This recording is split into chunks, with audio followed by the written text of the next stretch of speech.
very much. It's great to be here again. And my reading today fits in perfectly with the Civil War theme because the first novel that in the series that I've got going, Slant of Light, which in the form of a plug I will mention I have available for sale, and I take checks, cash, and credit cards, is set and ends in the first years of the war. But as anybody who's over here can tell you, although the first official battle of the Civil War took place in South Carolina, a lot of people from this part of the state will say that the real war began back in 1854 with the border wars between Missouri and Kansas. And that's where this novel begins, is in Kansas, a couple years into the border wars. The first passage that I want to read introduces us to the central character of the book, whose name is Charlotte Turner. And you'll learn about Charlotte as I do the reading, so I don't want to spoil too much for you by giving her too much of an introduction. But Charlotte is the central character of not only this one, but of the next book, the sequel, which takes place right at the end of the war. So Charlotte is a character who's dear to my heart. So anyway, let me start by giving you the passage where we first meet her. Charlotte Turner lowered the lid of her trunk, then lifted it again to make sure that the fit was snug, yet didn't crush the dried roses of her wedding bouquet, safely boxed among layers of clothing. She was ready. She paused to listen for stirrings from her mother's room down the hall. Nothing. Mother liked for her to bring tea in the afternoon, or at least Charlotte thought she did. Her arrival was rarely acknowledged, and often the tea would be sitting untouched and cold when she returned an hour later.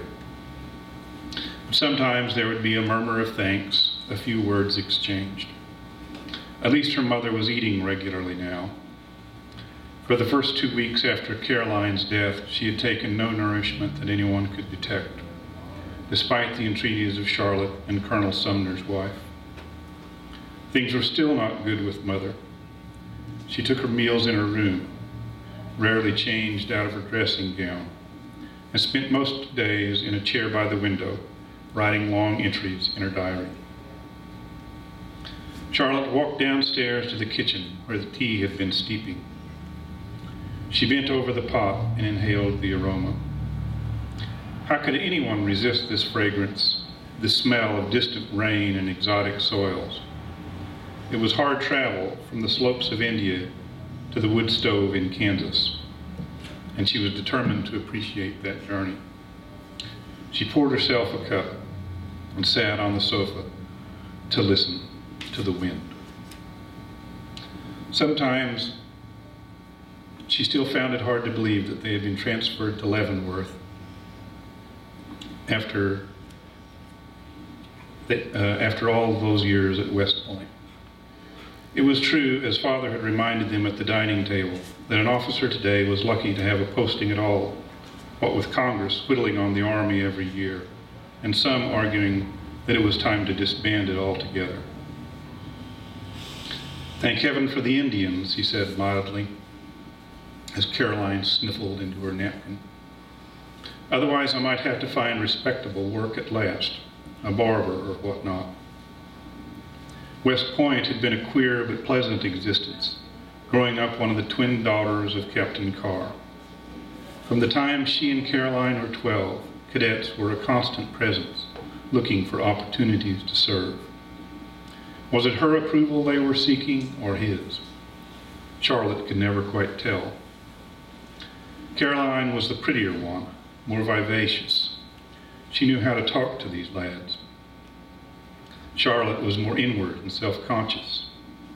She had a strawberry birthmark on her neck and developed the habit of holding her hand over her chin to hide it. Holding a thoughtful pose all the time made everyone assume that she was pondering deep thoughts, and eventually she developed bookish habits that met their expectations. Then the war broke out, and the shortage of officers threw her quiet, contented father from his classroom into the line of fire in Mexico. Some of the men he commanded were the same sleepy cadets to whom he had been lecturing about the properties of earth and metal a few months earlier. A year later, after the treaty had been signed, everything went back to normal. But of course, it was not, could never be. The ones who had gone to war were scattered, some out on the frontier, some discharged, some dead. The new classes of cadets were seething, angry that their chances for glory had come so close, but missed them. And her father walked along the cliffs in the evening, gazing out toward Constitution Island, his face turned away, always away. When the orders came to report to Leavenworth, Charlotte almost welcomed the change. Mexico had cost her father so much of his humor, his equilibrium. He had commanded a battery at Chapultepec, an experience about which he never spoke. The newspaper accounts had been filled with praise for the heroes and their deeds, but when she asked him upon his return to tell her about the battle, he looked at her with the blankness of death in his eyes and simply said, "Homo homini lupus." Man is a wolf to man. That had been 5 years ago, when she was a girl of 16. The years since had been strained, with her father holding everyone at a remove, and her mother, never strong of spirit, retreating into her own uninhabited territory, of writing in her diary and gazing out the window. She and Caroline had been left to their own devices a good deal of the time. A child's dream, perhaps, but a loss as well. Caroline, in particular, turned into something of a coquette in Charlotte's eyes, with a father who didn't notice and a mother who didn't mind. A posting on the frontier, she'd imagined, might do them all some good, but that was before they had actually come here, and Caroline had married her lieutenant, and everything had gone bad. But enough mooning. Charlotte was not one to sit and bemoan her fate. The tea was getting cold. She poured a cup and took it upstairs to her mother. Father had left early, as usual, without a word, as usual. He retreated into duty as surely as her mother retreated into herself. Every day since the news had come, his uniform seemed to get stiffer, his manners more formal. The three of them moved through the house in silence, although at least Father had the respite of leaving every day to command his men. For Charlotte, relief came only in her occasional visits to town and in her correspondence. She wrote to Turner every morning, when her strength was good and there was at least the hope of sounding cheerful and resolute. His letters were less regular, often brief, their penmanship marred by the jostling of the train where they were written, but they came and they were welcome. She was rereading Mr. Emerson at his suggestion, and they exchanged opinions. There were times when she found Emerson entirely too sanguine about human possibility, too enraptured by the great eternals, insufficient in his account of the suffering and loss that accompanied it all. But then she remembered that he too had suffered a great loss, and took comfort in the knowledge that somehow he had managed to overcome it and see beauty in the world again. As for herself, she had not reached that fortunate place, could not even see it in the distance. So the wind was cruel, so the world was cruel, and the wind whistled. She knocked quietly and placed the tea tray on the table by the chair. She had learned now that if Mother wanted to speak, she would do so, and no prompting would make her if she did not. Mother was gazing out the window, as usual. So dry and bare, she said, and the wind. There is about time to quit for this moment, so I'll finish this passage after the intermission. Thanks very much. Well, I want to pick up, for those of you who are here for the first section, I was introducing the main character of my novel, Slant of Light, which I have autographed copies available if anybody would like to buy one. They're $14.95, and what I'd like to do is to complete that passage, that section. For those of you who weren't here for the first time, we were just meeting Charlotte as she was taking tea to her mother in the face of great grief. And I'll back up just one paragraph to remind everybody where we left off. So the world was cruel and the wind whistled. She knocked quietly and placed the tea tray on the table by the chair. She had learned by now that if Mother wanted to speak, she would do so, and no prompting would make her if she did not. Mother was gazing out the window as usual. So dry and bare, she said, and the wind. Yes, Charlotte knew what she was thinking about. The baked soil on the grave, the unbearable thought of weeds and animal tracks across the sacred, scalded plot. They knew the body felt neither heat nor cold, but there was something horrid about it nevertheless. The news had come a year and a half ago on a winter's day with snow spitting from a leaden sky. Charlotte and her father had ridden out to Fort Riley immediately. But by then Caroline and the baby had already been buried in the fort's graveyard, a crude wooden marker on the spot. The soldiers fidgeted nervously as Captain Carr stood at the foot of the grave. The woman done all she could, a sergeant said.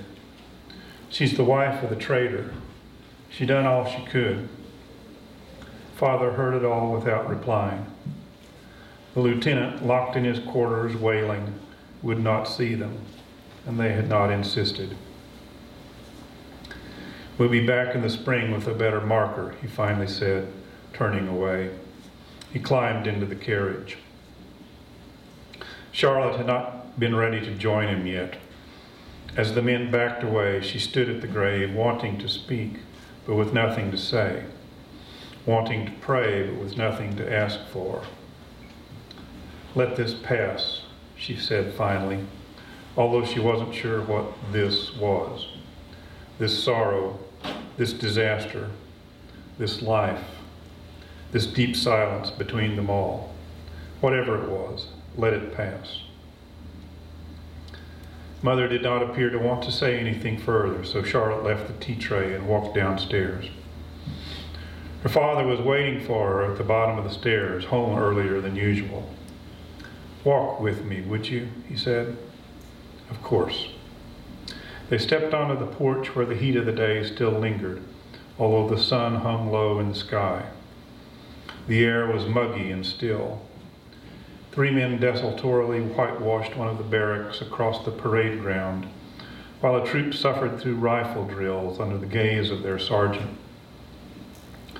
Her father anticipated her thoughts.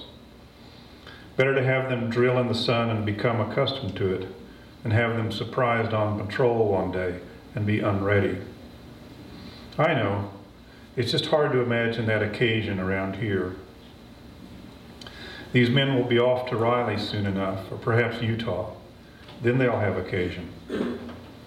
They took the path around the perimeter of the fort, not as picturesque as the nightly path her father had walked at West Point, but with its own vistas, the Missouri River winding below them to the north and east, and to the south the dusty boom town of Leavenworth.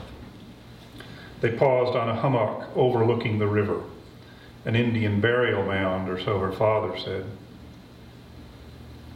So, you're determined, he said. Yes. Your mother will miss you. And you? You know better than to tease me, he said, his voice low. Of course I shall. They watched as cook fires were lit along the riverbank. New immigrants, probably, or boatmen stopping for the night. She would miss him too. In the months since Caroline's death, they had strived daily to relieve her mother's melancholy, and failing that, to make life bearable for each other. Sometimes they felt as much friends as father and daughter. You know I disapprove, he said. Not of him, but of this scheme. He said he would send for you when the place was ready. Yes, I know. And you know, my place is with my husband, in fair or foul. Her father shrugged. Young people. No sense of time and the appropriate unfolding of things. And you were supposed to be the sensible one. Things never unfold, Charlotte said. One must unfold them. And that's the end of that chapter. Thanks very much, everybody.